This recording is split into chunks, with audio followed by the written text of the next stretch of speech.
বিজ্ঞানীরা দেখছে যে খাবারগুলো খাইলে পরে আমাদের শরীরে অক্সিডেটিভ ফসফোরাইলেশন নামে একটা বিক্রিয়া হয়, যেটা বেশি দ্রুত হইলে মৃত্যুর দিকে আগায় যায় দ্রুত।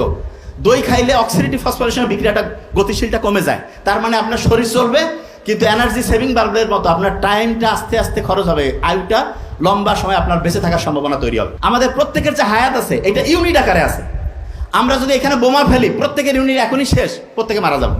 তার মানে হচ্ছে হায়াতের যে ব্যাপারটা এটা ইউনিট আকারে, এইটা খরচটা উন্নত দেশ জাপানের লোক বেশি বাড়তেছে, মানে কি তার মানে কি আল্লাহ বেশি রহমত করতেছে? নো, সে সাইন্টিফিক্যালি চলতেছে, এই জন্য তার ইউনিট কম করে খরচ হচ্ছে। মনে করেন আপনাকে আমি একটা মোবাইল দিয়েছি, দিয়ে বলছি যে ভাই এটা চার্জটা তুমি আস্তে আস্তে অল্প করে খরচ করো, তাহলে বেশিক্ষণ থাকবে।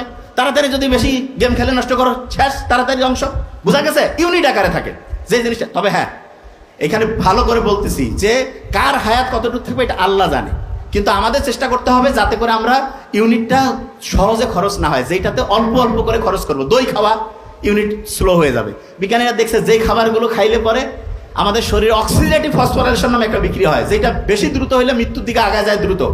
দই খাইলে অক্সিডেটিভ ফসফোরাইলেশনের বিক্রিয়াটা গতিশীলটা কমে যায়। তার মানে আপনার শরীর চলবে, কিন্তু এনার্জি সেভিং বাল্বের মতো আপনার টাইমটা আস্তে আস্তে খরচ হবে, আয়ুটা লম্বা সময় আপনার বেঁচে থাকার সম্ভাবনা তৈরি হবে। যে জায়গায় ছিলাম, তাকদিরে বিশ্বাস মানে আপনি সর্বোচ্চ চেষ্টা করবেন, করার পরে যেটা হইল আপনি সেটা মেনে নেবেন। তাহলে 3টা শর্ত আর 3টা কাজ বলবো, তাহলে আমরা আলোচনার শেষে আসবো। কি 3টা কাজ?